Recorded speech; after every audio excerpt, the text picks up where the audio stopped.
இவருக்கும் வணக்கம். நம்ம இன்றைக்கி செய்ய போகிறது கடலை குழம்பு. அது வந்து ஆப்பத்துக்கு புட்டுக்கு போட்டுக்கலாம். இது வந்து ஒரு தேங்காய் இருக்குது, நல்லா ஃப்ரை பண்ணணும். நல்லா கலர் சேஞ்ச் ஆகிற அளவுக்கு ஃப்ரை பண்ணிவிட்டு அதுக்கப்புறம் அரைச்சா குழம்பு வந்து கெடாமல் இருக்கும், டேஸ்ட்டும் நல்லாயிருக்கும்.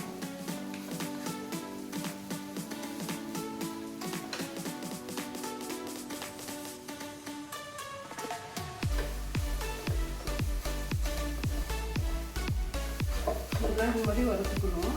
இதில் ஒரு பிஞ்சு பட்டை, ஏலக்காய் போட்டுக்கலாம். கருவேப்பிலை ஒரு புடி அளவு பச்சையாகவே போட்டுக்கலாம்.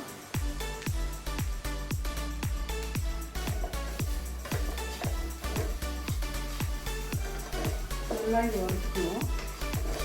வறுத்துட்டு இதிலே மசாலாவும் போட்டுக்கலாம். மிளகாத்தூள், மஞ்சள் பொடி, கொஞ்சம் கரம் மசாலா போட்டு நல்லா வறுத்துக்கணும். இதிலே வறுத்துட்டு அரைக்கணும்.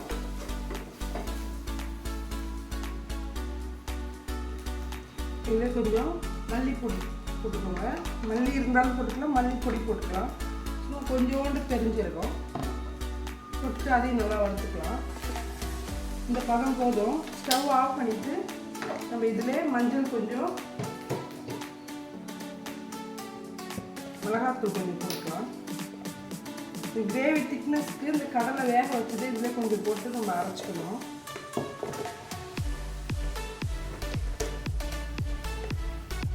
இதில் போட்டு மிளகாய் பொடியும் கொஞ்சம் போட்டு நல்லா இப்படி வறுத்துக்கோங்க.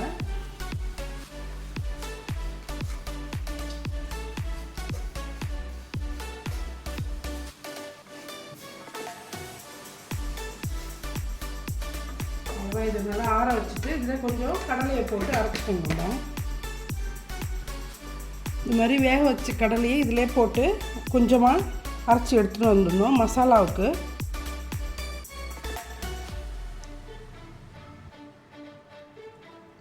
குருமாவுக்கு தேங்காய் எண்ணெய் தான் போடணும். இதுக்கு தேங்காய் எண்ணெய் போட்டு வெங்காயம், இஞ்சி பூண்டு வந்து இடித்து போடணும், அரைச்சி போடக்கூடாது.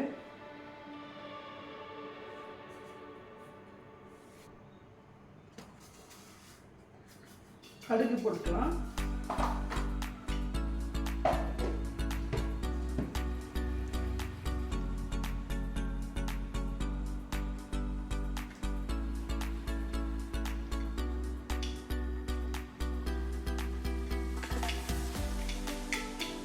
கடுகு வச்சிருச்சு. ஆனியனும் இஞ்சி பூண்டு கட்டிருந்து போட்டு இதையும் நல்லா வதக்கிட்டு கொஞ்சம் கருவேப்பிலை போட்டுக்கலாம்.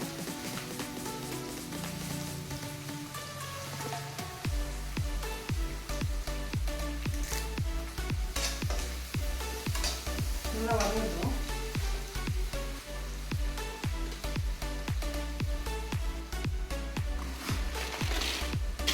உப்பு போட்டுக்கலாம் ஆனியன் வதங்குறதுக்கு.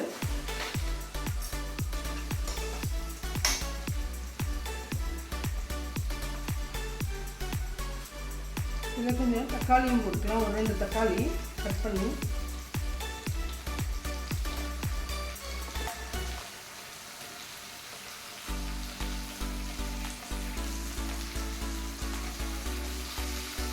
நல்லா ரெண்டுமே நல்லா பேஸ்ட்டாக வதங்கணும்.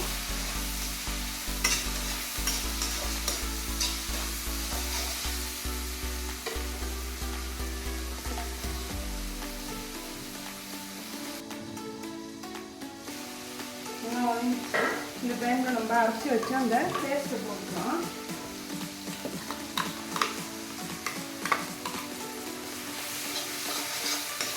போட்டு இதையும் நல்லா மிக்ஸ் பண்ணிக்கோங்க.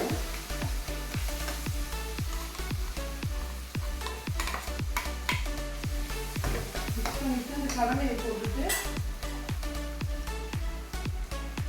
வேக வச்ச கடலை இதே போட்டுக்கலாம். போட்டு இதுக்கு வேணுன்ற அளவுக்கு தண்ணி ஊற்றி கொதிக்க வைக்கலாம். இது வந்து ஆப்பம், புட்டு இதுக்கெல்லாம் தொட்டு சாப்பிடலாம், நல்லாயிருக்கும்.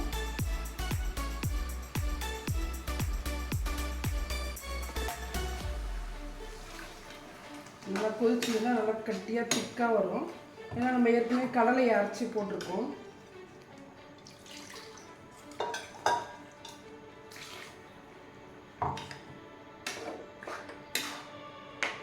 எந்த அளவுக்கு தண்ணி வேணுமோ அந்த அளவுக்கு ஊற்றிக்கலாம்.